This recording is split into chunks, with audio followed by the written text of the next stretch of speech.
Capítulo 567. Parábola de la tela desgarrada. Milagro a la mujer parturienta. Judas Iscariote es sorprendido robando y es censurado por Jesús. Jesús está con las discípulas y los dos apóstoles en una de las primeras ondulaciones del monte que está situado a espaldas de Efraín, pero Juana no tiene consigo ni a los niños ni a Esther, y supongo que ya han sido enviados a Jerusalén acompañados de Jonatán. Están, pues, además de la madre de Jesús, solamente María de Cleofás, María Salomé, Juana, Elisa, Niké y Susana. Y no están todavía las dos hermanas de Lázaro. Elisa y Niké doblan unas túnicas que han sido lavadas en un arroyo que brilla abajo, o quizás las han traído del torrente, y luego han sido tendidas en este rellano soleado. Niké observa una y se la lleva a María de Cleofás y le dice, también a esta tu hijo le ha descosido el jaretón. Y María de Alfeo toma la túnica y la pone con las otras que tiene al lado en la hierba. Todas las discípulas están cosiendo, reparando los desperfectos producidos durante los varios meses en los que los apóstoles han estado solos. Elisa, que se acerca trayendo otras túnicas secas, dice, se ve que desde hace 3 meses que no han tenido una mujer y no han tenido tampoco ducha con ustedes, y no hay una túnica que se encuentre en condiciones, excepto, claro, la del maestro, que además tiene solamente dos, y es la que lleva, la lavada hoy. Las ha dado todas las otras. Parecía ansioso de quedarse sin nada. Va vestido de lino desde hace muchos días, dice Judas.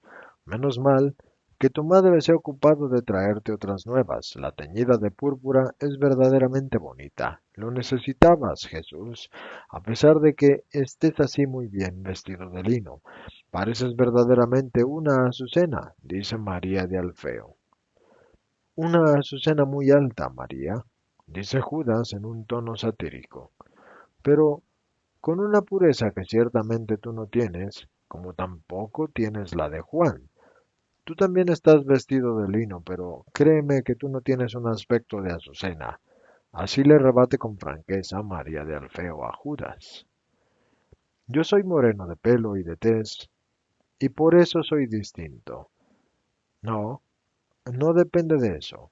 Es que tú, el candor, lo llevas puesto y él lo tiene adentro y lo transpira por su mirada, por su sonrisa y por sus palabras. Esa es la cosa.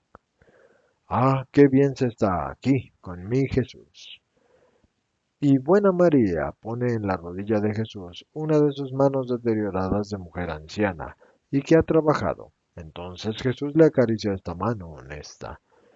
María Salomé, que está examinando una túnica, exclama, esto es peor que un desgarrón, hijo mío.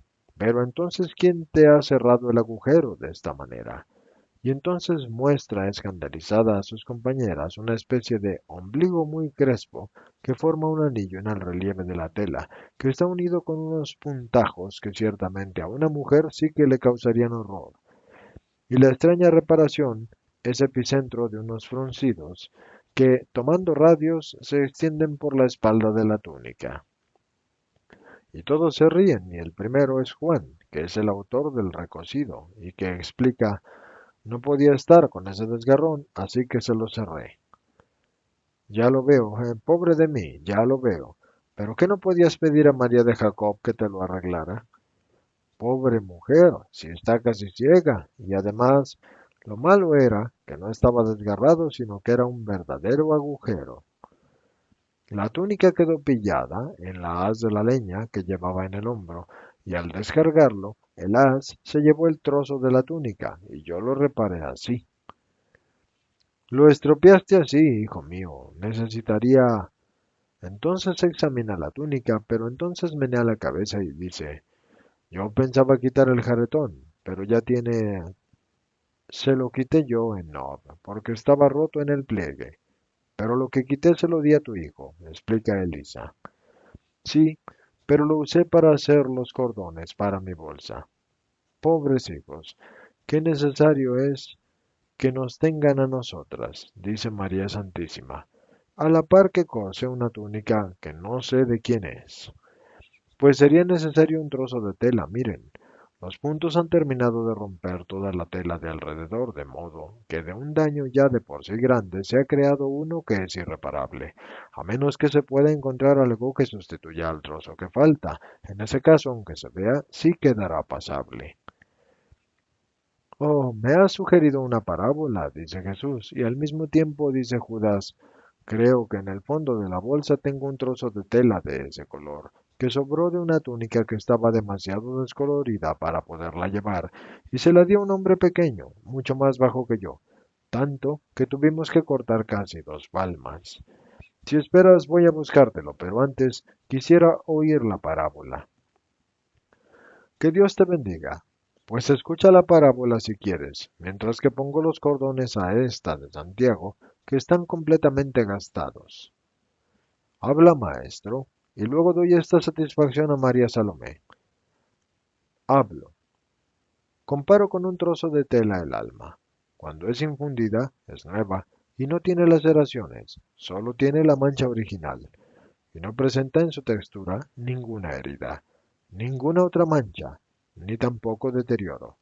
Luego, con el tiempo, y por acoger en ella misma una serie de vicios, se desmedra, llegando a veces a desgarrarse por las imprudencias y se mancha, y por los desórdenes se lacera.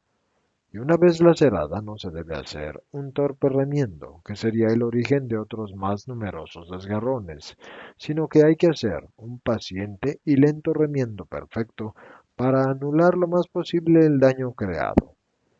Y si la tela está demasiado lacerada, es más, si está tan lacerada que ha perdido un trozo, no debe uno, con soberbia, pretender anular el daño por sí solo, sino que debe ir a aquel que se sabe que puede restituir la nueva integridad al alma, porque nada le está vedado y todo lo puede. En esto estoy hablando de Dios, mi Padre, y de mí, que yo soy el Salvador. Pero el orgullo del hombre es tal que cuanto mayor es el desperfecto de su alma, éste más trata de arreglarlo de cualquier manera, con remedios incompletos, que lo que hacen es causar un daño que es cada vez mayor. Ustedes me pueden objetar que un desgarrón siempre se verá. Esto lo ha dicho también Salomé. Sí se verán siempre las heridas de un alma que ha sufrido, pero el alma acomete su batalla y consecuentemente sí recibe heridas, y muchos son, en efecto, los enemigos que tiene alrededor, pero nadie, viendo a un hombre cubierto de cicatrices y señales de gloriosas heridas recibidas en la batalla por conseguir la victoria, podría decir que ese hombre es un inmundo. Dirán más bien que es un héroe. Ahí están las señales purpúreas y puras de su valor, y nunca se verá que un soldado evite las curas, avergonzándose de una gloriosa herida, sino que antes al contrario irá al médico y le dirá con un santo orgullo, mira, he luchado y he vencido, y no he mirado por mí, ya lo ves, y ahora cierra mis heridas para estar preparado para las otras batallas y las otras victorias. Sin embargo, el que está llagado por enfermedades inmundas causadas en él por los vicios indignos, sí se avergüenza de sus llagas ante sus familiares y amigos, e incluso ante los médicos, y a veces es tan completamente necio que las mantiene ocultas hasta que el hedor de éstas no las pone de manifiesto. Pero entonces es demasiado tarde para que se le pueda poner remedio. Los humildes son siempre sinceros y también son personas valientes que no tienen un motivo para avergonzarse de las heridas recibidas en la lucha. Los soberbios son siempre embusteros y cobardes, por su orgullo y por no querer ir a aquel que puede curarlos y decirle, Padre, he pecado, pero si tú quieres me puedes curar. Entonces llegan a la muerte, y muchas son las almas que por el orgullo de no tener que confesar una culpa inicial llegan a la muerte. Y entonces también para éstas es demasiado tarde, porque no reflexionan en que la misericordia divina es más fuerte y que basta cualquier gangrena, por fuerte y basta que ésta sea, y que todo el Señor Dios lo puede curar. Pero ellas, las almas de los orgullosos, cuando se dan cuenta de que han despreciado el todo género de salvación, Entonces caen en la desesperación, porque están sin Dios, y diciendo, es demasiado tarde. Entonces se proporcionan la última muerte, la de la condenación. Puedes ir por tu tela, Judas. Voy por ella, pero esta parábola te digo que no me ha gustado y no la he entendido. Y con lo clara que es, la he entendido yo, que soy una pobre mujer, dice María Salomé. Pues yo no. Antes decías parábolas más bonitas y ahora las abejas, la tela, las ciudades que cambian de nombre, las almas barcas, cosas tan pobres y tan confusas que ya ni me gustan ni las entiendo. Pero voy por el trozo de la tela porque desde el punto de vista práctico opino que es necesario, aunque también digo que seguirá siendo una túnica echada a perder. Entonces Judas se levanta y se marcha. María, a medida que iba hablando Judas, ha ido inclinando cada vez más la cabeza hacia su trabajo. Juana, por el contrario, la ha levantado y ha clavado en el imprudente sus ojos imperiosos y cargados de indignación. También Elisa ha alzado la cabeza, pero luego ha hecho lo mismo que María. Y Niké también. Susana está estupefacta y ha abierto desmesuradamente sus grandes ojos, y luego ha mirado, en vez de al apóstol, a Jesús, como preguntándose que por qué no reacciona. Ninguna ha hablado, ni tampoco ha hecho gestos, pero María Salomé y María de Alfeo, más llanas en sus modales, se han mirado, y han meneado la cabeza, y en cuanto Judas ha salido, Salomé ha dicho, es él, el que tiene echada a perder la cabeza. Sí, y por eso es que no comprende nada. Y no sé ni siquiera si tú vas a poder arreglársela. Si fuera así, mi hijo acabaría de rompérsela del todo. Sí, y de la misma forma que se la habría formado para que fuera la cabeza del justo, yo se la rompería. Es mejor tener desfigurada la cara que no el corazón, dice María de Alfeo. Sé indulgente, María, porque no puedes comparar a tus hijos que se han desarrollado en una familia honesta y en una ciudad como Nazaret con este hombre, dice Jesús. Su madre es buena y su padre, he oído decir que no era un hombre malo, replica María de Alfeo. Sí, pero el orgullo no le faltaba en el corazón, y por eso alejó de la madre demasiado pronto al hijo y contribuyó a desarrollar la herencia moral que él mismo había dado a su hijo mandándolo a Jerusalén. Y es doloroso decirlo, pero el templo no es lugar donde el orgullo hereditario pueda disminuir, dice Jesús. Ningún lugar de honor de Jerusalén es adecuado para hacer disminuir el orgullo o cualquier otro defecto, suspira Susana, y añade, ni tampoco cualquier lugar de honor, que bien sea en Jericó o en Cesarea de Filipo o en Tiberíades o en la otra Cesarea. Entonces cose deprisa, inclinando más de lo necesario su cabeza hacia su trabajo. María de Lázaro es imperiosa, pero no tiene orgullo, observa Niqué. Ahora, pero es que antes era muy soberbia, lo contrario de sus padres que nunca lo fueron, responde Juana. ¿Cuándo van a venir? Pregunta Salomé. Pronto. Sí, dentro de 3 días tenemos que partir. Vamos a trabajar deprisa entonces. Casi no tenemos tiempo para terminar todo, exhorta María de Alfeo. Hemos tardado en venir por la causa de Lázaro, pero ha sido una cosa buena, porque así a María se le ha evitado mucha fatiga, dice Susana. Pero te sientes con fuerzas de recorrer tanto camino. ¿Es que estás tan pálida y cansada, María? Pregunta María de Alfeo, poniendo la mano en el regazo de María y mirándola con preocupación. No estoy enferma, María. Yo puedo andar, por supuesto. Enferma no, pero sí apenada, y mucho, madre. Y yo daría todos los años que fueran de mi vida, y abrazaría todos los dolores con tal de verte de nuevo como te vi la primera vez, dice Juan, que la mira con compasión. Tu amor ya es medicina, Juan, y siento que se calma mi corazón al ver cómo amas a mi hijo, porque no es otra la causa de mi sufrimiento, no es otra, sino el ver cómo no lo aman. Aquí a su lado y en medio de ustedes, que son tan fieles, yo renazco. Pero claro, estos meses, sola en Nazaret, habiéndolo visto partir ya tan agobiado y perseguido, y oyendo todas esas voces, oh, cuánto, cuánto dolor. Estando a su lado veo y digo, Al menos mi Jesús tiene a su madre que lo consuele y que le diga palabras que cubran otras palabras. Y veo también que no todo el amor ha muerto en Israel. Siento paz, un poco de paz, no mucha, porque y María ya no dice nada más, y agacha la cabeza, porque la había levantado para hablar con Juan, y ahora solo se le ve la parte de arriba de la frente que se enrojece por una silenciosa emoción, y luego hay dos lágrimas que brillan en la túnica oscura que está cosiendo.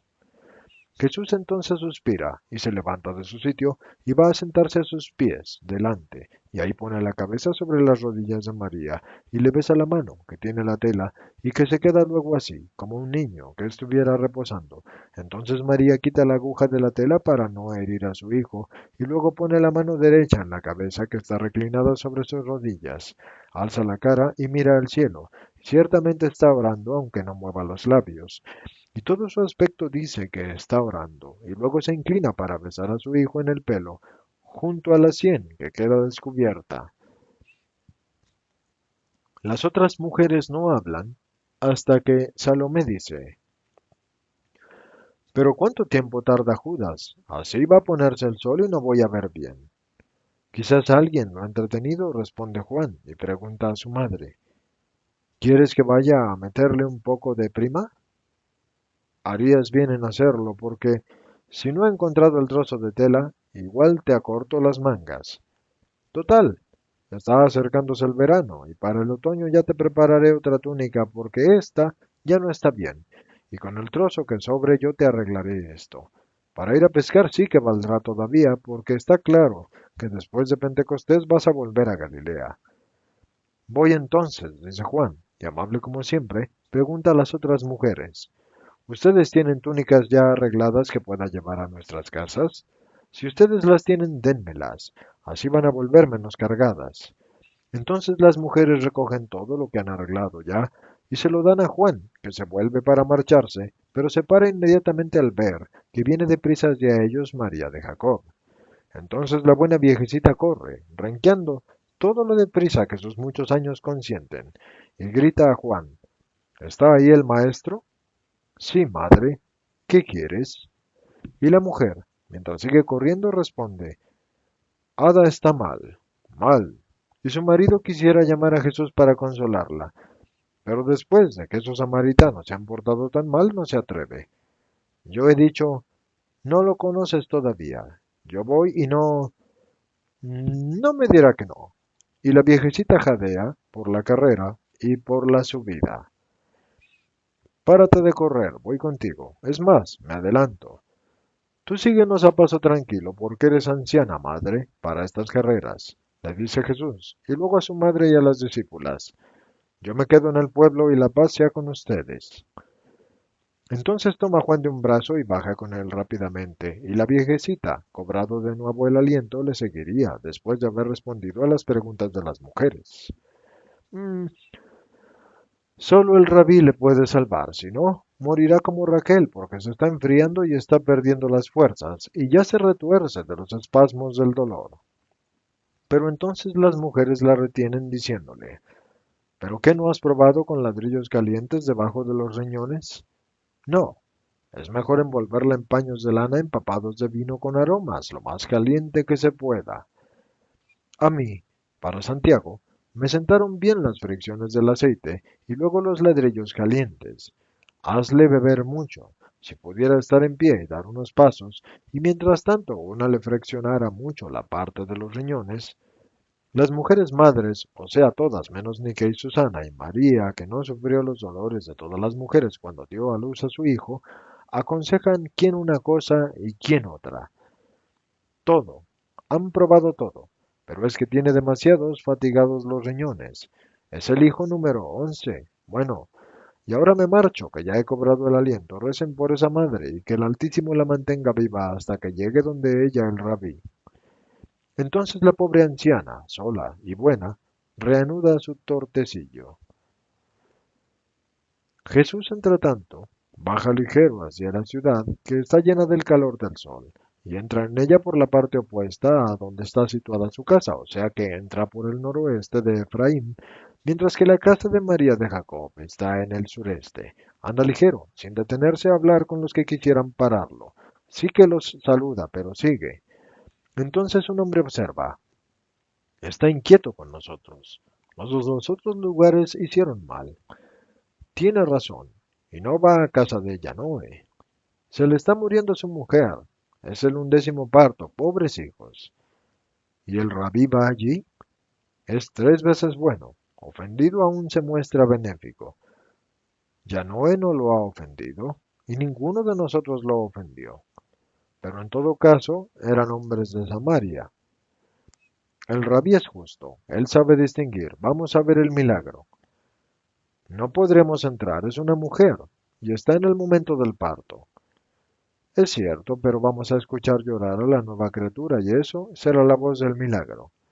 Entonces corren para dar alcance a Jesús, y otros también se agregan para ver. Jesús llega a la casa que está desolada por la inminente desventura, los 10 hijos, y la mayor es una jovencita que llora, rodeada por sus hermanitos que son más pequeños que también lloran.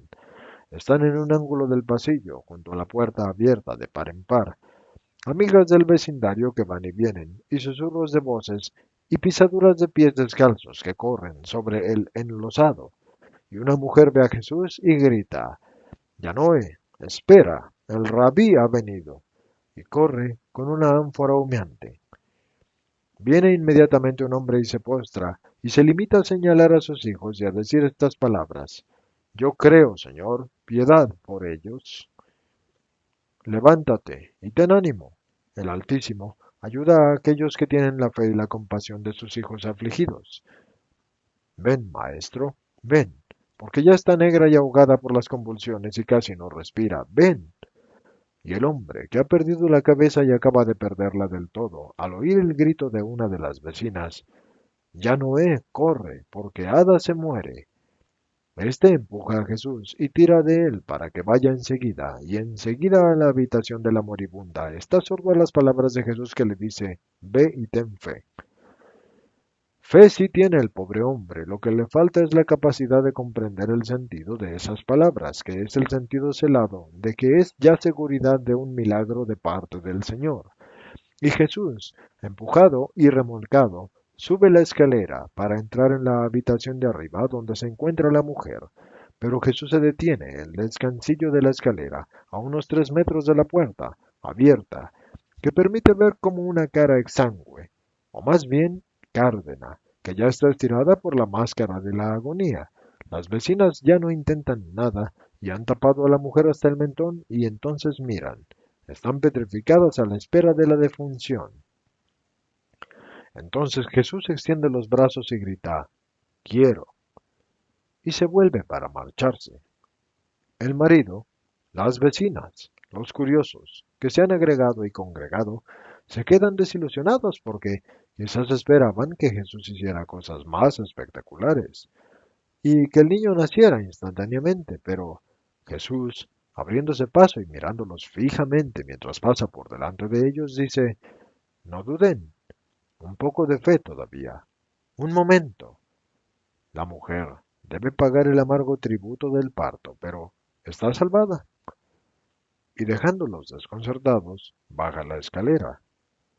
Pero cuando está para salir a la calle diciendo, al pasar a los 10 hijos que están amedrentados que no teman, su mamá está fuera de peligro, y esto al decirlo hace una caricia en las caritas que están asustadas, se escucha en ese mismo instante un fuerte grito que retumba en la casa y que se esparce hasta la calle, de donde llega en ese momento María de Jacob, la cual, creyendo que ese grito es un presagio de muerte, también grita misericordia.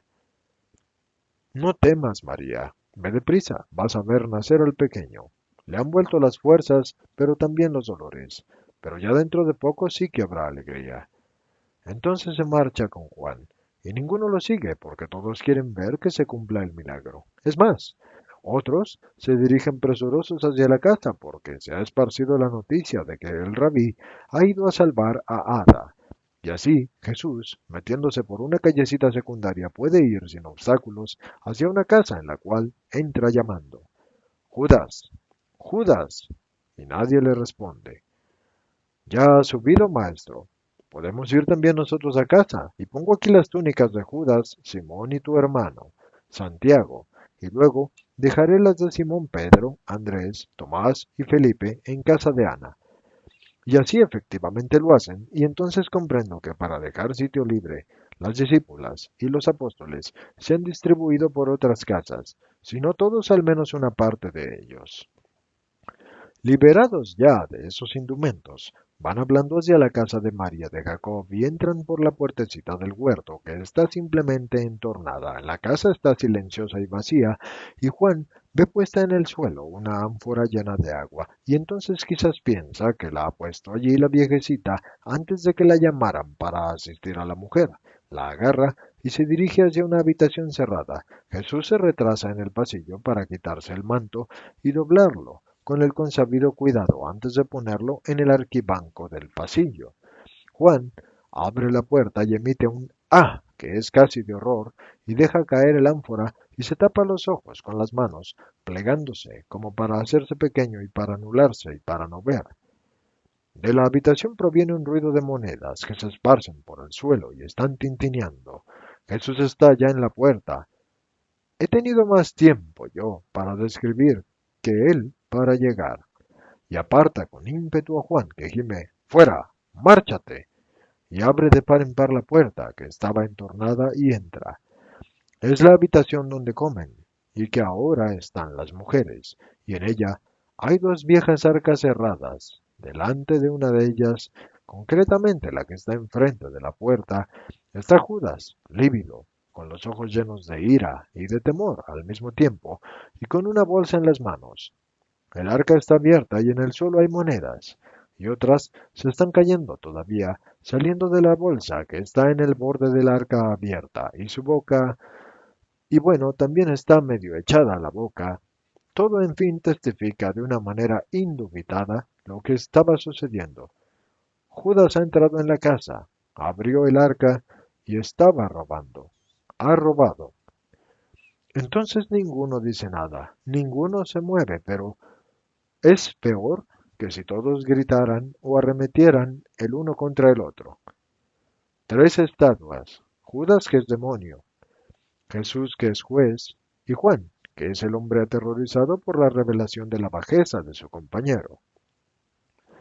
La mano de Judas, que sujeta la bolsa, tiembla de una forma en que las monedas que contiene tintinean amortiguadamente. Juan tiembla, y tiembla todo él, y aunque se haya quedado apretando la boca con las manos, sus dientes castañean y sus ojos asustados miran a Jesús más que a Judas. Jesús no tiembla en absoluto, está bien derecho, está incluso glacial. Glacial. Es así de tan rígido como está. Entonces da un paso y hace un gesto y dice una palabra.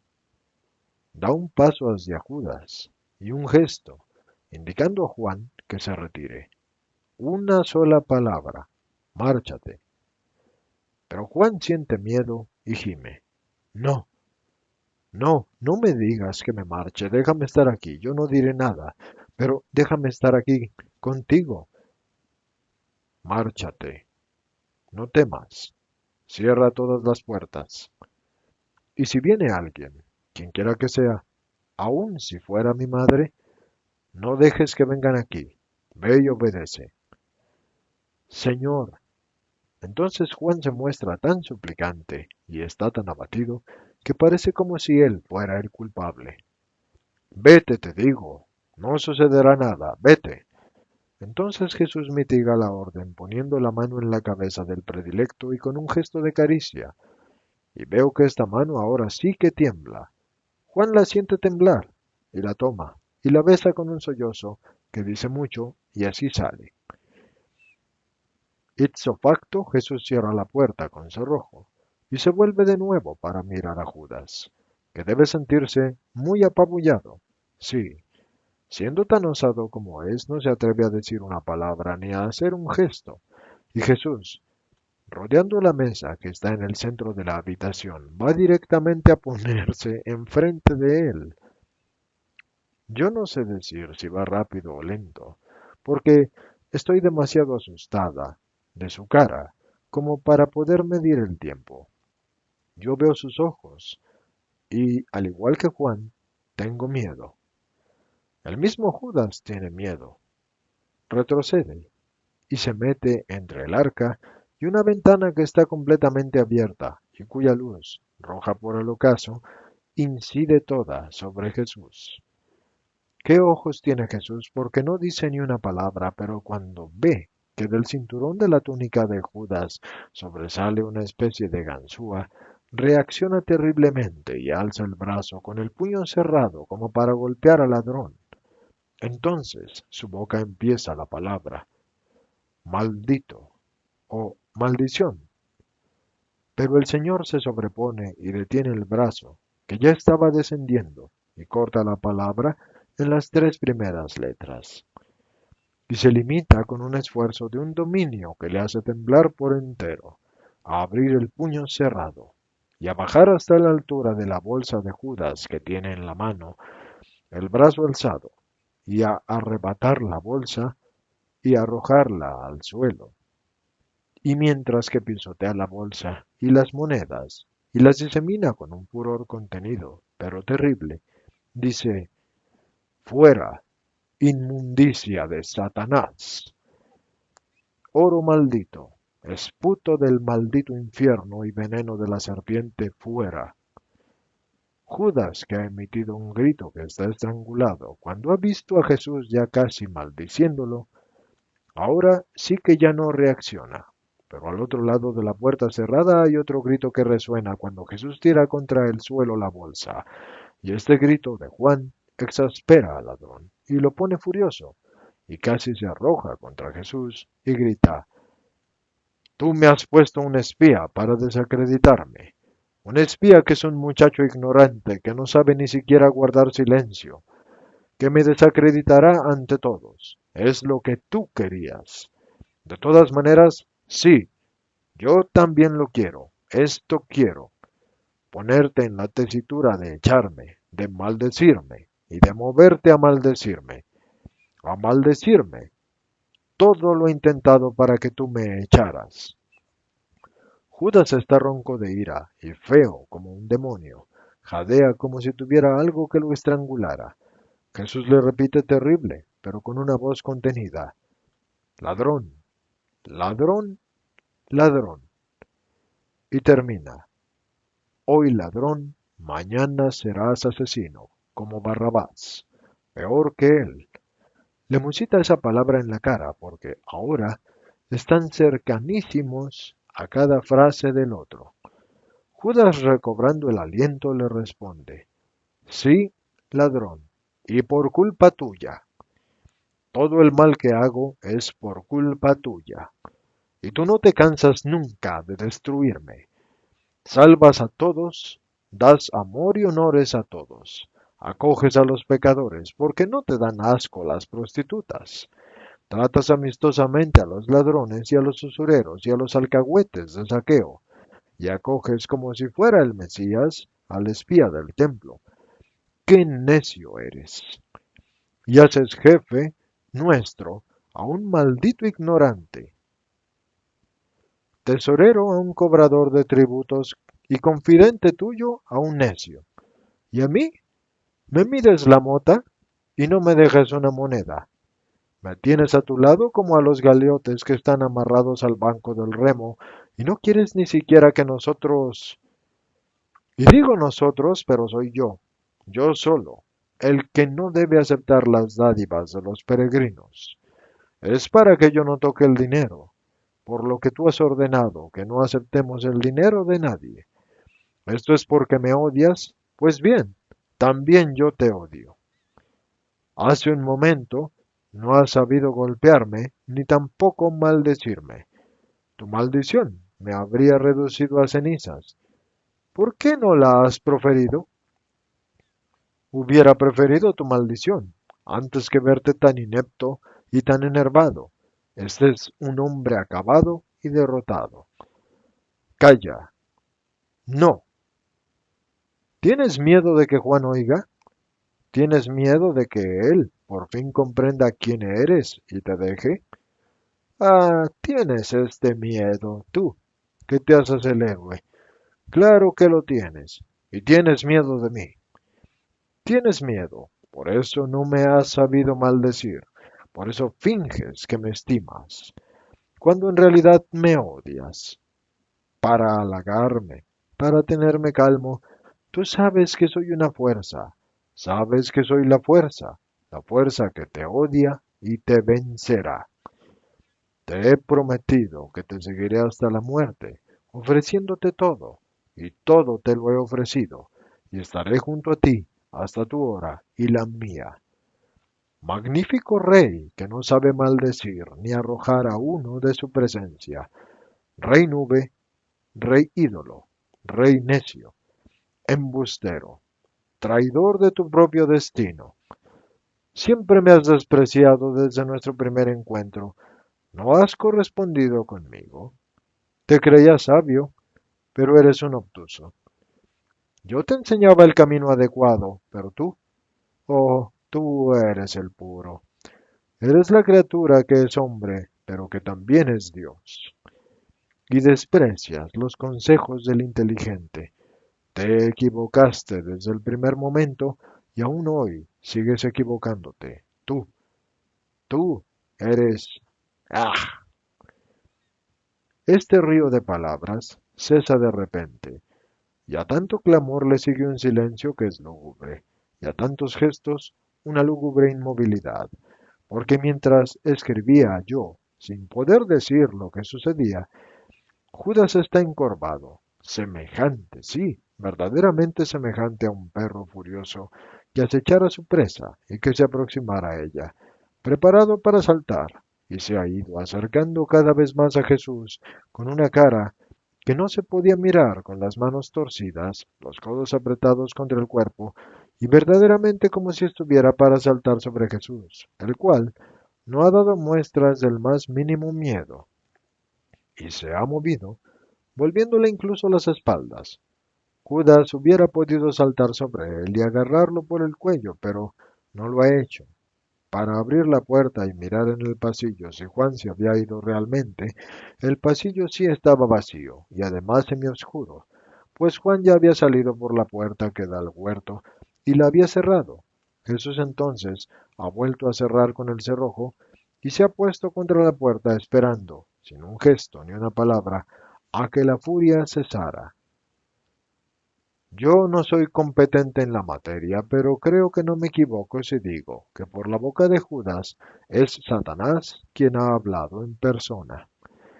Si digo que este es un momento de evidente posesión satánica, Satanás, en el apóstol pervertido, ya en el umbral del delito, ya condenado por su propia voluntad, la misma manera de cesar el río de las palabras, dejando como aturdido al apóstol, me recuerda otras escenas de la posesión diabólica vistas durante los 3 años de la vida pública de Jesús.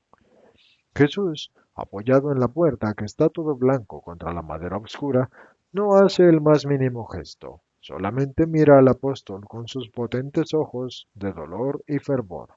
Y si se pudiera decir que los ojos oran, yo diría que los ojos de Jesús oran, mientras que miran a este desdichado, porque no es solo dominio lo que emana de esos ojos tan afligidos, sino que también lo es fervor de oración. Y luego, hacia el final de las palabras de Judas, Jesús abre los brazos que tenía pegados a los costados, pero no los abre ni para tocar a Judas, ni para hacer un gesto hacia él, o levantarlos hacia el cielo, sino que los abre horizontalmente, tomando la postura del crucificado, allí, contra la madera oscura y la pared rojiza. Es en ese momento cuando en la boca de Judas se hacen más lentas las últimas palabras y se oye ese ah que las trunca. Jesús se queda como está, con los brazos abiertos, y sigue mirando al apóstol con esos ojos de dolor y oración, y Judas, como uno que saliera de un estado de delirio, se pasa la mano por la frente y por la cara que está sudada, y piensa y recuerda, y rememorando todo cae al suelo, y no sé si está llorando o no, pero lo cierto es que se derrumba como si le faltaran las fuerzas. Jesús baja la mirada y los brazos, y con voz baja pero clara dice, ¿y entonces, te odio? Podría golpearte con mi pie y aplastarte, llamándote gusano, podría maldecirte de la misma manera que te he librado de la fuerza que te hace delirar. ¿Has pensado que es debilidad mi imposibilidad de maldecirte? No es debilidad, es que yo soy el Salvador, y el Salvador no puede maldecir, puede salvar y quiere salvar. Tú has dicho, yo soy la fuerza que te odia y te vencerá. Pero yo también soy la fuerza, y es más, yo soy la única fuerza. Pero mi fuerza no es el odio, sino más bien el amor. El amor no odia, tampoco maldice, nunca. La fuerza podría incluso vencer las batallas en particular, como esta, entre yo y tú, entre yo y Satanás, que está en ti, y arrebatarte de las manos de tu amo para siempre, como he hecho ahora, adquiriendo la semblanza del signo que salva, de la Tau. Tau significa letra del alfabeto griego en forma de cruz. Es el signo de los salvados, indicado en Ezequiel 9 del 4 al 6. Este signo Lucifer no lo puede ver. Podría vencer incluso estas batallas en particular, como vencerá la próxima batalla contra Israel, incrédulo y asesino, y contra el mundo, y Satanás será derrotado por la redención. Podría vencer incluso estas batallas en particular, como vencerá la última lejana, para quien cuenta por los siglos, cercana, para quien mide el tiempo, con la medida de la eternidad. Pero, ¿qué beneficio de violar las reglas perfectas de mi Padre? ¿Eso será justicia? ¿O habría mérito? No, no sería justicia ni tampoco habría mérito, y no sería justicia respecto a los otros hombres culpables, a los cuales no se les quita la libertad de serlo, y los cuales podrían en el último día preguntarme el porqué de la condena y echarme en cara la parcialidad usada solo contigo. Serán 10, 100, 1000, y 70 veces 10 o 100.000 los que cometan tus mismos pecados, y vendrán a ser poseídos por el demonio por su propia y libre voluntad, y serán ofensores de Dios, y torturadores de su padre y de su madre, y asesinos, y ladrones, y embusteros, y adúlteros, y lujuriosos, y sacrílegos, y finalmente van a ser deicidas, matando al Cristo materialmente en un día cercano y espiritualmente en sus corazones en los tiempos futuros. Y todos podrían decirme, cuando venga yo a separar a los corderos de los cabros, a bendecir a los primeros y a maldecir, entonces sí, a maldecir a los segundos y a maldecir, porque entonces ya no va a haber redención, sino gloria o condena. A maldecirlos, después de haberlos maldecido ya en particular, en su muerte primera y en su juicio individual, porque el hombre, tú lo sabes, porque me lo has oído decir muchísimas veces, porque el hombre puede salvarse mientras que le dure la vida. En el mismo momento incluso de los últimos estertores de la muerte, basta un instante, una milésima de minuto, para que todo le quede dicho entre el alma y Dios, para pedir perdón y obtener la absolución. Todos, y decía todos, estos condenados, podrían decirme, ¿por qué a nosotros no nos ligaste al bien, como hiciste con Judas?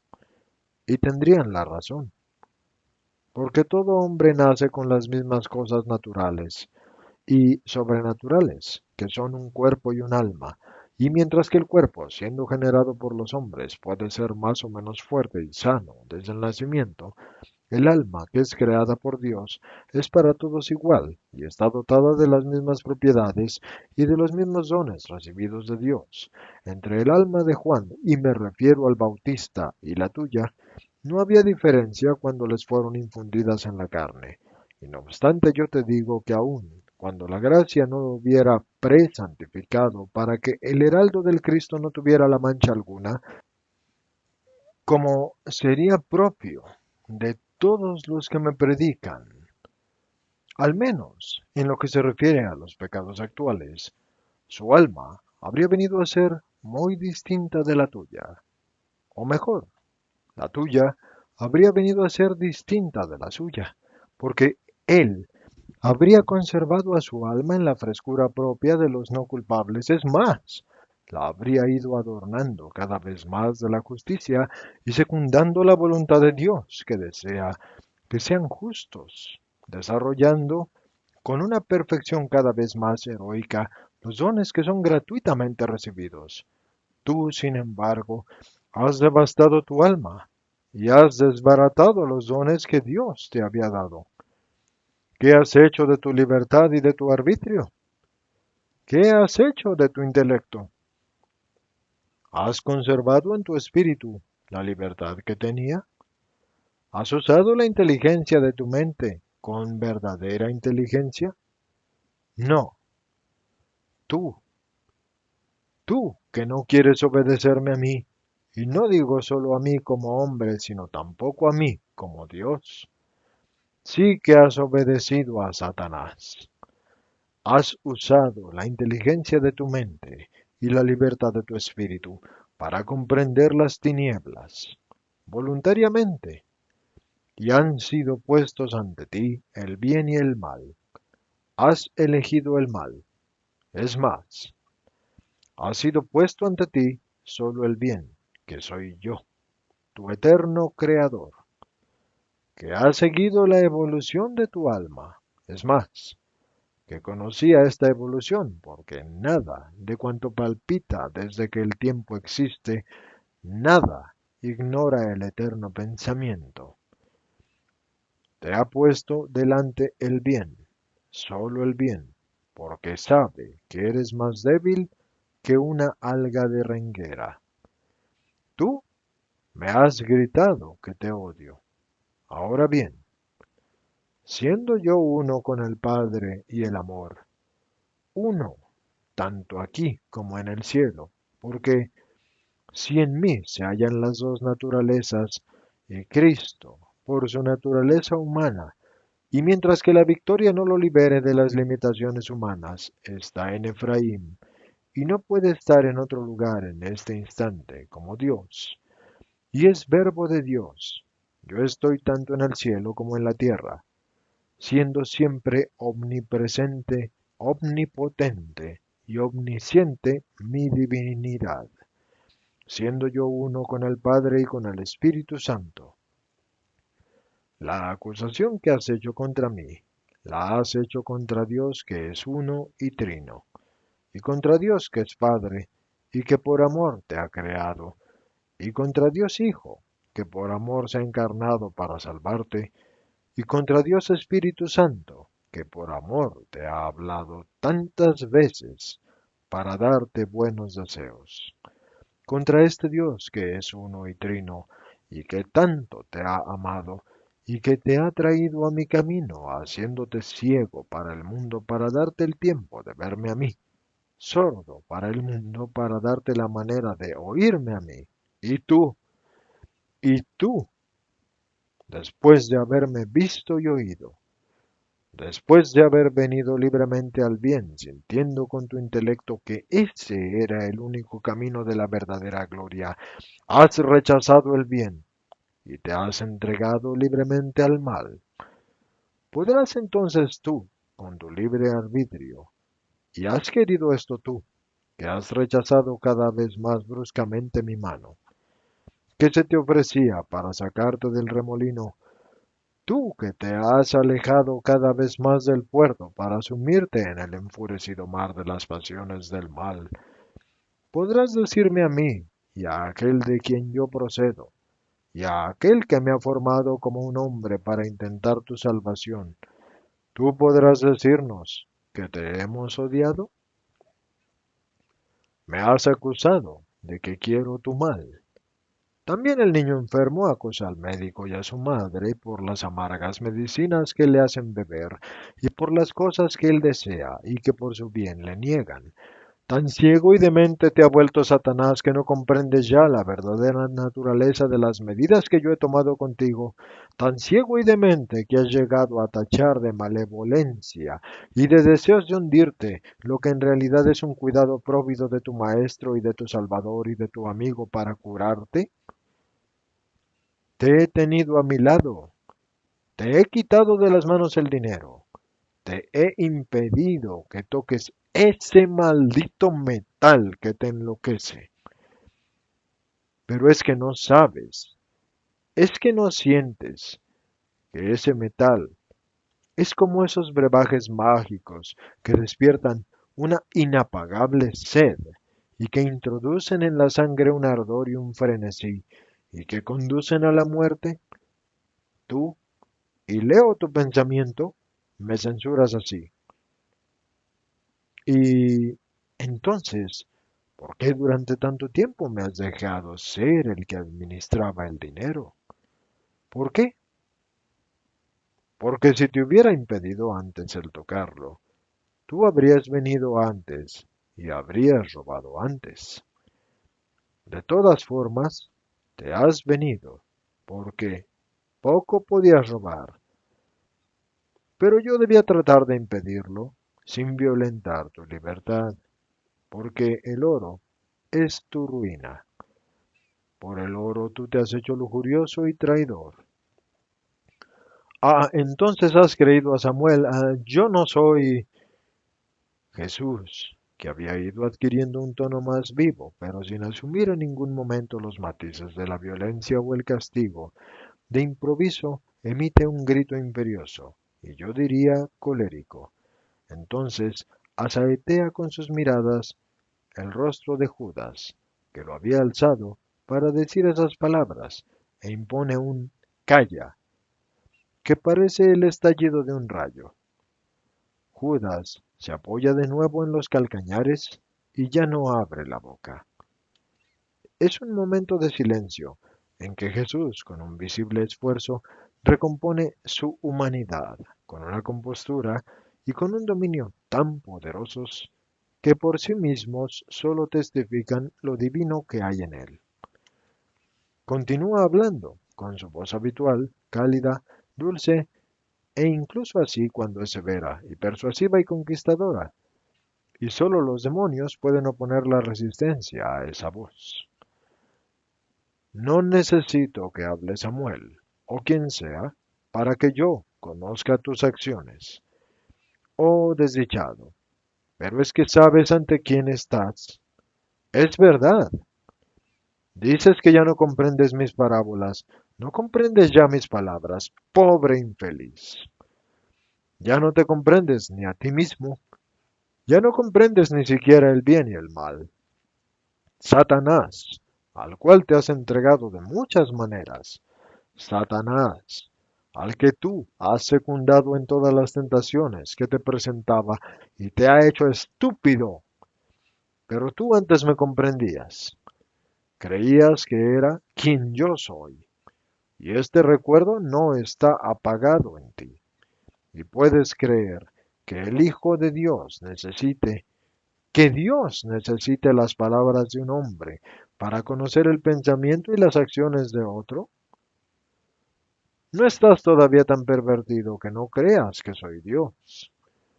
Y en esto está tu mayor culpa, porque el miedo que sientes de mí, el miedo que sientes de mi ira, demuestra que crees que soy Dios. Sientes que no luchas contra un hombre, sino contra Dios mismo, y tienes miedo. Tienes miedo, porque Caín, no luchas contra un hombre, sino contra Dios mismo, porque no puedes ver a Dios ni pensar en Él, sino solamente como Caín, que es vengador de sí mismo y de los inocentes. Tienes miedo de que te suceda lo que a Core, Datán y Abirón y a sus seguidores.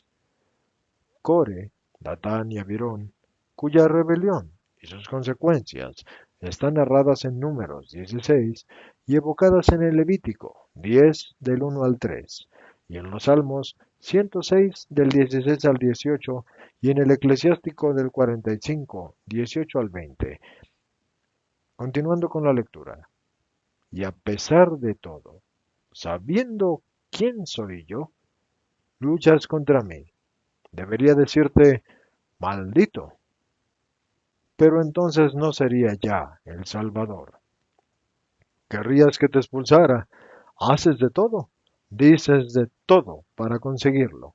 Esta razón no justifica tus acciones, porque no hay necesidad de pecar para separarse de mí. Lo puedes hacer, te lo digo, y te lo tengo dicho desde Nob. Cuando me volviste una mañana pura, sucio de mentiras y de lascivia, como si hubiera salido del maldito infierno para caer en el cieno de los puercos o en la cama de los monos libidinosos, y entonces yo tuve que hacer un esfuerzo sobre mí mismo para no alejarte con la punta de mi sandalia, como se hace con un trapajo asqueroso, para frenar la náusea que me revolvía no solo el espíritu, sino también las vísceras. Siempre te lo he dicho, incluso antes de aceptarte y antes de venir aquí, en este momento, precisamente para ti y para ti solo hablé, pero tú siempre has querido quedarte para la perdición tuya, tú, mi mayor dolor. Pero claro, tú piensas y dices, primer hereje de muchos que vendrán, que yo estoy por encima del dolor. No, solo estoy por encima del pecado, solo por encima de la ignorancia de aquel, porque yo soy Dios, y de esta, porque no puede haber ignorancia en el alma que no está lesionada por la culpa original.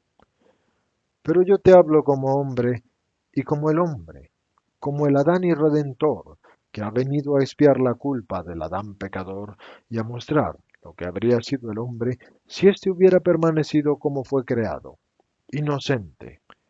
Entre los dones de Dios, a Adán no se le contaban, dado que la unión con Dios le infundía las luces del Padre que es omnipotente. En el Hijo bendito tenía una inteligencia sin taras y una ciencia grandísima. Yo, nuevo Adán, estoy por encima del pecado, y esto es por voluntad mía, propia. Un día, de un tiempo ya lejano, te asombraste de que yo hubiera sido tentado, y me preguntaste si no había cedido nunca, ¿lo recuerdas?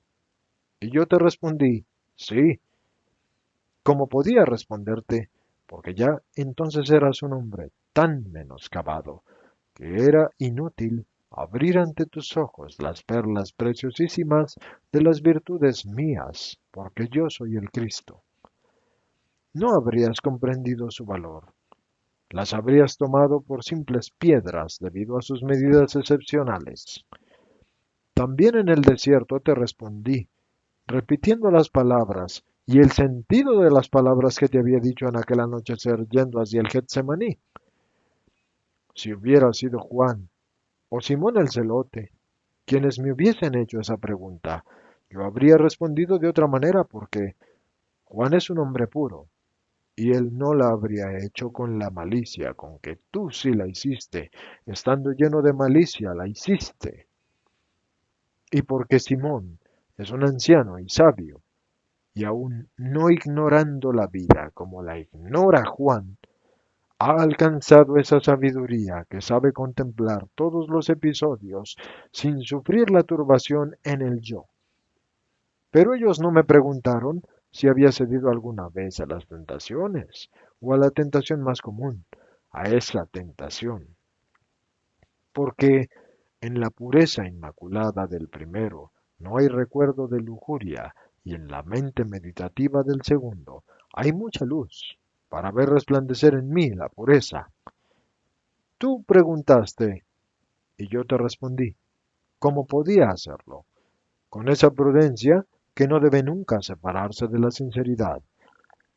Santas la una y la otra ante los ojos de Dios. Esa prudencia que es como el ternario velo extendido entre el santo y el pueblo, y corrido para celar el secreto del rey. Esa prudencia que regula las palabras según la persona que las escucha y según la capacidad intelectiva para comprender y según la pureza espiritual y la justicia de esa persona. Porque hay verdades que en los oídos de los impuros se hacen objetos de la risa y no de veneración. No sé si recuerdas todas aquellas palabras porque yo sí las recuerdo. Y te las repito aquí, en esta hora en que yo y tú, ambos, estamos en la orilla del abismo porque no esto, y no hace falta decirlo, yo como respuesta al por qué, que mi primera explicación no te había satisfecho, dije en el desierto, el maestro nunca se ha sentido superior al hombre por ser el Mesías. Antes bien, sabiéndose un hombre, ha querido serlo en todo menos en el pecado. Para ser maestro hay que haber sido también un escolar. Mi inteligencia divina podía hacerme comprender por poder intelectivo e intelectualmente las luchas del hombre, pero un día algún pobre amigo mío hubiera podido decir, no sabes lo que quiere decir ser hombre y tener sentidos y pasiones. Habría sido esto un reproche justo y por eso he venido aquí, para prepararme no solo para la misión, sino también para la tentación. Tentación satánica porque el hombre no habría podido tener el poder sobre mí. Satanás ha venido cuando ha cesado mi unión solitaria con Dios, y yo he sentido que era el hombre con una verdadera carne sujeta a las debilidades de la carne, hambre, cansancio, sed, frío.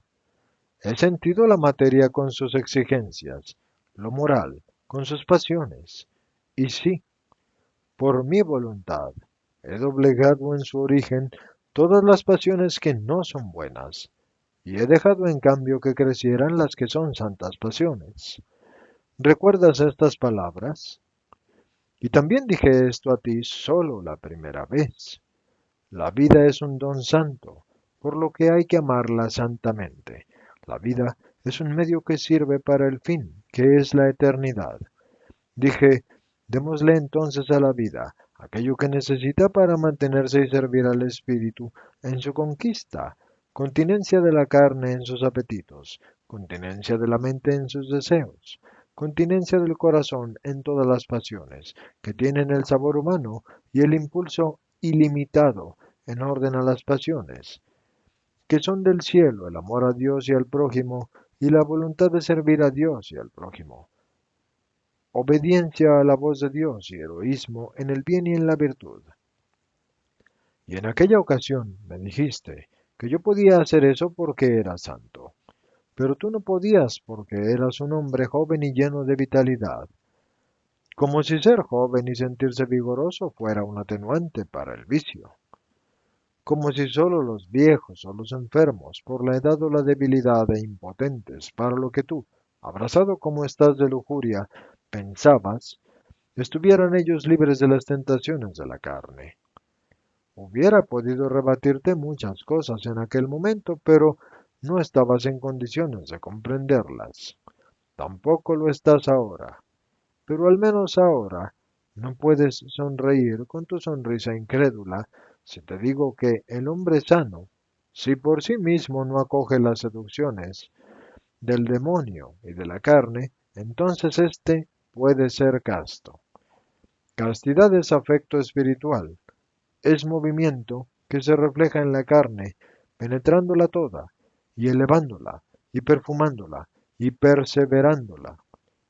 En quien está saturado de la castidad, ya no hay sitio para otros movimientos que sean menos buenos. En él ya no entra la corrupción, porque ya no hay sitio para ella. Y además, la corrupción no puede entrar de afuera. No es un movimiento de penetración desde afuera, sino que es algo que sale de dentro. Es un movimiento desde dentro, desde el corazón, desde la mente, y sale hacia la cobertura externa, hacia la carne, y la penetra, y la empapa. Y por eso yo he dicho que lo que corrompe sale del corazón. Todo adulterio, toda lujuria, todo pecado sensual, vienen de una maquinación de la mente, que, corrompida, viste de estimulante aspecto todo lo que ve. Esos pecados no se originan en lo externo. Todos los hombres tienen los ojos para ver. ¿Por qué sucede entonces que una mujer que deja indiferentes a 10 que la miran como si fuera una criatura semejante a ellos, y que incluso la ven como una hermosa obra de la creación, y sin sentir por ello que surjan los estímulos y los fantasmas obscenos, esa mujer entonces turba en cambio al undécimo hombre, y ésta lo lleva a indignas concupiscencias? Pues eso sucede porque ese undécimo hombre tiene el corazón y la mente corrompidos. Y donde 10 ven a una hermana, él ve a una hembra. Y aún no diciéndote esto entonces, yo te dije que yo había venido precisamente para los hombres, y no para los ángeles. He venido para devolver a los hombres su realeza de hijos de Dios, enseñándoles a vivir como dioses. Porque en Dios no hay lujuria, Judas. Pero yo les he querido mostrar que también el hombre puede estar exento de lujuria, y les he querido mostrar que se puede vivir como yo enseño. Para mostrarles esto, yo he debido tomar una verdadera carne, para poder padecer las tentaciones del hombre, y así decirle al hombre después de haberlo instruido, que puede hacer las cosas como las hago yo. Y tú me preguntaste, si tentado pequé, ¿lo recuerdas? Y yo, viendo que tú no podías comprender que hubiera sido tentado y que no hubiera caído, pues esto te parecía una inadecuada, la tentación para el verbo era imposible, y el no pecar para el hombre también es imposible, según tú. Pues entonces yo te respondí que todos pueden ser tentados, pero que pecadores son solo aquellos que quieren serlo. Tu estupor fue grande, y fue un estupor incrédulo. Aquí María Valtorta explica con la siguiente nota en una copia mecanografiada: como Adán inocente y lleno de gracia fue tentado, también Jesús, que representa el segundo Adán y que es inocente y como hombre lleno de gracia, fue igualmente tentado, y por el propio tentador, es decir, Satanás mismo. Pero el segundo Adán no cedió a la tentación, y no se diga que así fue por ser Dios. Aun siendo Dios y por tanto eterno e impasible, así murió en una cruz y murió en ella porque también era verdadero hombre. Y como verdadero hombre fue, pues, también tentado, pero no queriendo pecar, no pecó. Aquí termina la aclaración de María Valtorta y entonces continuó con la lectura. Tu estupor fue grande, un estupor incrédulo. Tanto fue así que insististe. ¿Has pecado alguna vez? Entonces podía ser incrédulo. Nos conocíamos desde hacía poco. Palestina está llena de rabíes en los que la doctrina que enseñan es la antítesis de la vida que llevan. Pero ahora, tú sabes que yo no he pecado y que no peco. Sabes que la tentación, aun la más violenta, dirigida contra el hombre sano y viril que vive en medio de los hombres, rodeado de los hombres y de Satanás, a mí no me turba hasta el pecado, sino que antes al contrario, toda tentación, a pesar de que el hecho de rechazarla aumentase su virulencia, porque el demonio la hacía cada vez más violenta para vencerme, era para mí una victoria mayor, y no sólo respecto a la lujuria, que es torbellino que ha estado dando vueltas en torno a mí, sin poder mover ni mellar mi voluntad.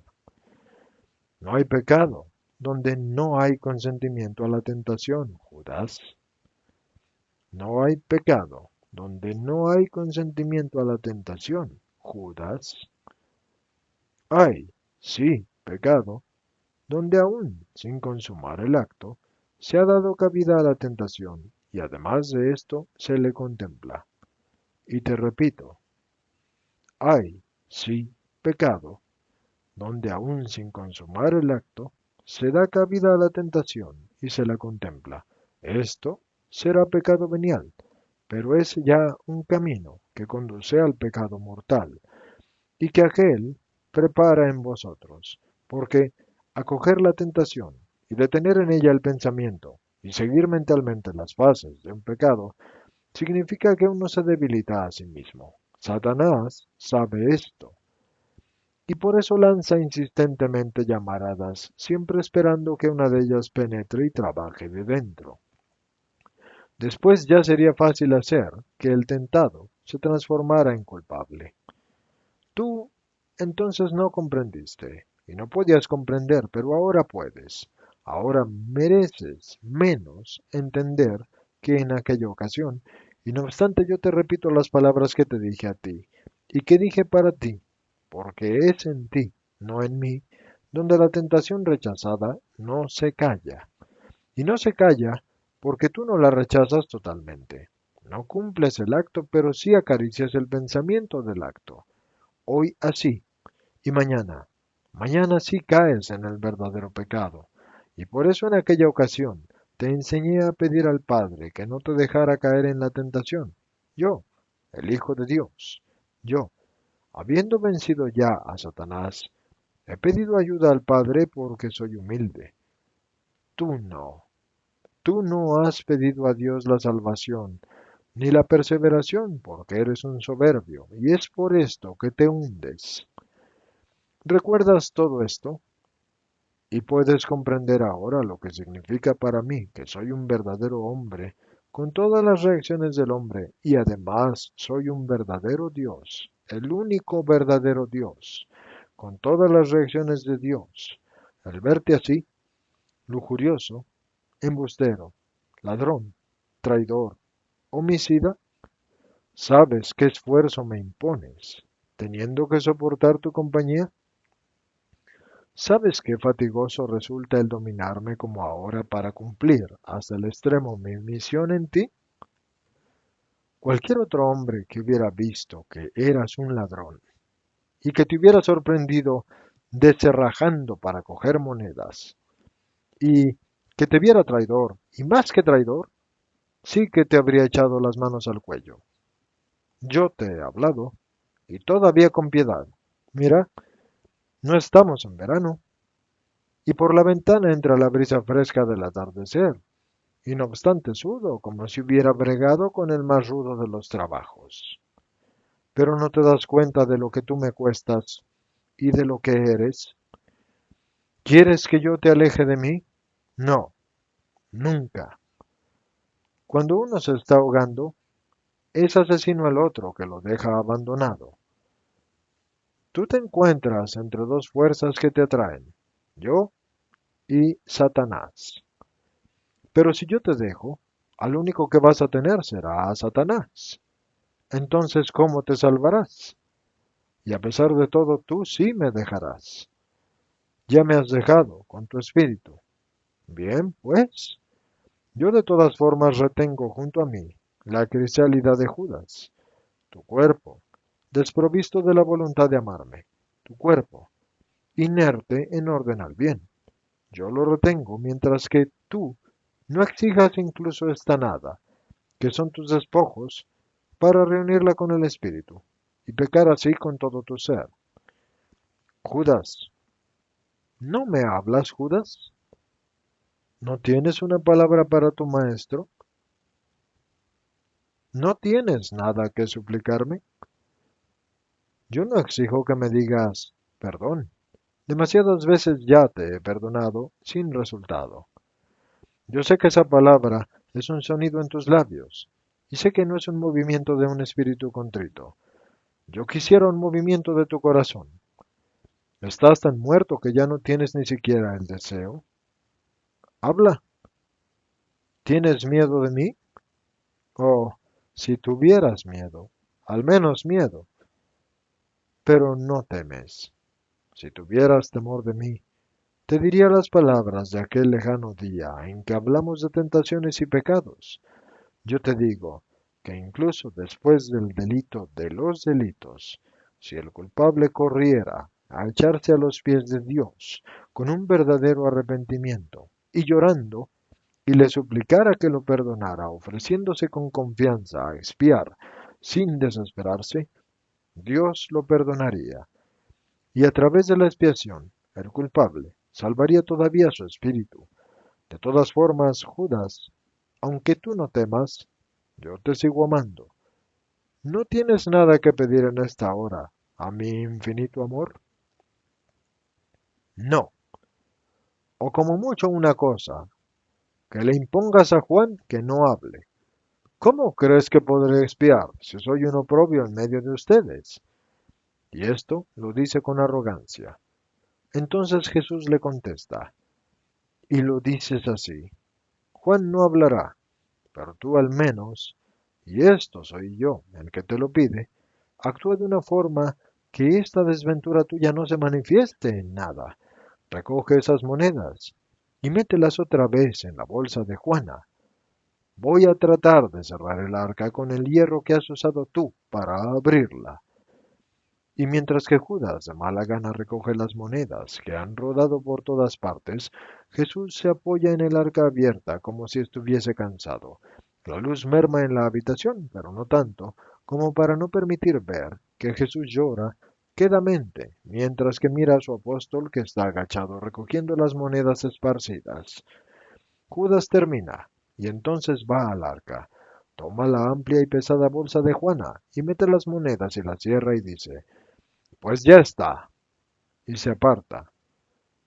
Jesús entonces alarga la mano para coger la rudimentaria ganzúa fabricada por Judas, y con una mano temblorosa hace saltar el resorte y cierra el arca, y luego pone el hierro contra la rodilla, y lo dobla en una forma de V, y con el pie termina de apretarlo, de forma que lo deja inservible, y luego lo recoge y se lo esconde en el pecho, y al hacer esto unas lágrimas caen en el lino de la túnica.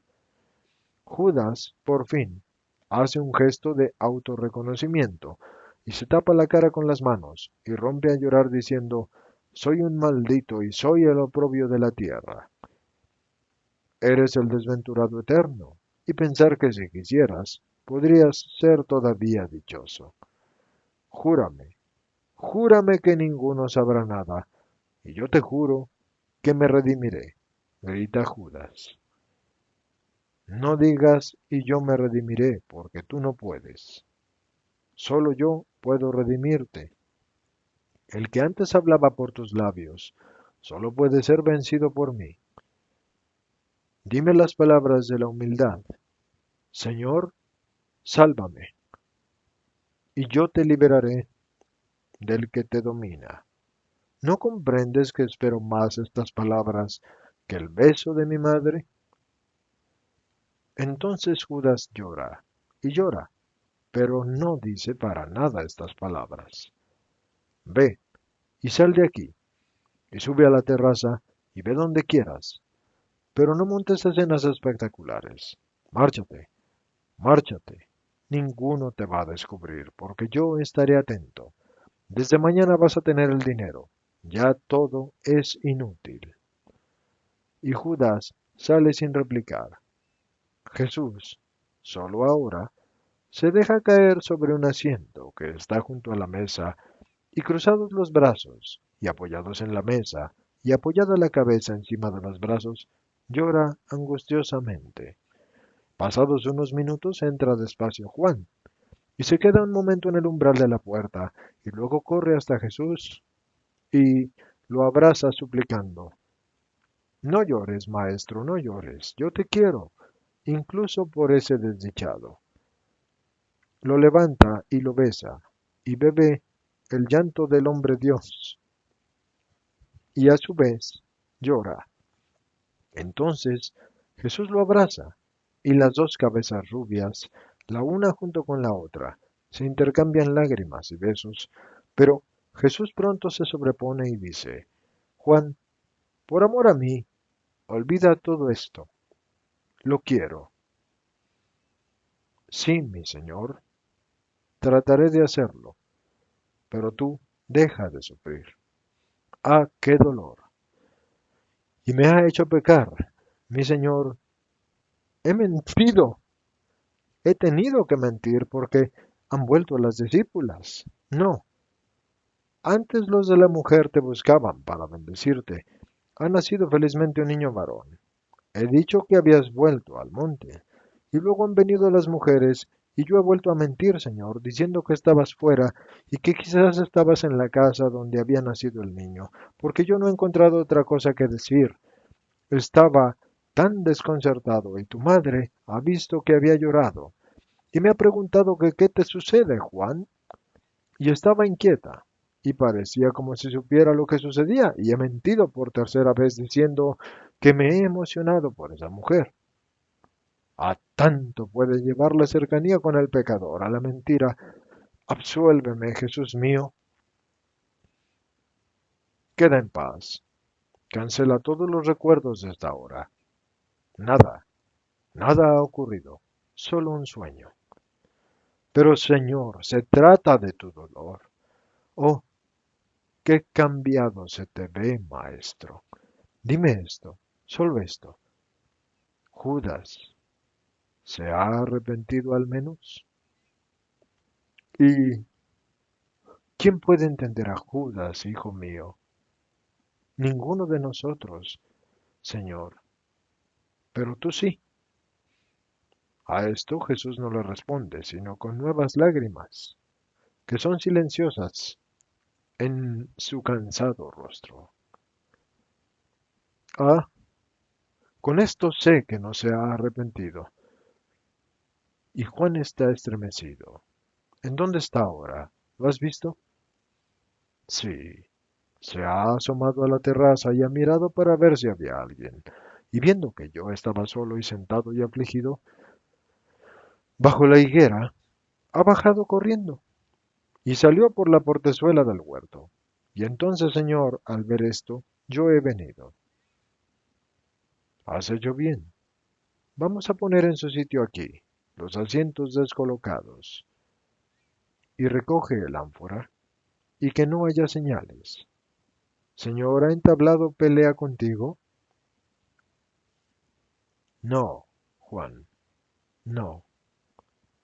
Maestro, tú estás demasiado afectado por lo sucedido como para quedarte aquí. Tu madre comprendería y sufriría. Es verdad, vamos a salir. Dale la llave a la vecina. Yo me voy a adelantar por la orilla del torrente hacia el monte. Jesús sale y Juan se queda para poner todo en orden. Luego él sale también. Da la llave a la mujer, que tiene la casa cerca, y corriendo, se adentra entre los matorrales de la orilla para no ser visto. A unos 100 metros de la casa está Jesús, sentado en una voluminosa piedra, y al oír los pasos del apóstol se vuelve, y el blancor de su cara resalta en una luz del anochecer. Juan entonces se sienta en la tierra a su lado, y pone la cabeza en el regazo de Jesús. Alza la cara para mirarlo, y ve que en las mejillas de Jesús hay llanto todavía. No sufras más, maestro, no sufras más, porque yo no puedo verte sufrir. ¿Puedo acaso no sufrir por esto? Es mi mayor dolor, Juan. Recuerda que este será para siempre, mi mayor dolor. Tú no puedes comprender todo todavía, mi mayor dolor. Y Jesús está abatido, y Juan lo tiene abrazado por la cintura, y está angustiado por no poderlo consolar. Jesús alza la cabeza y abre los ojos, pues los tenía cerrados para contener su llanto, y dice, recuerda que tres lo sabemos, el culpable, yo y tú, y que nadie más debe saberlo. Nadie, Señor, lo sabrá de mis labios, pero ¿cómo has sido capaz de eso? Mientras cogía dinero de la bolsa común, pero llegar a esto, cuando he visto eso he pensado que yo había perdido el juicio. ¡Qué horror! Te he dicho que olvides. Señor maestro mío, me estoy esforzando, pero es demasiado horrible. Sí, es horrible, Juan. Y Jesús, abrazando al predilecto, apoya en su hombro la cabeza y llora todo su dolor. Las sombras que descienden rápidas a esa espesura esfuman entre sus tinieblas a los dos abrazados.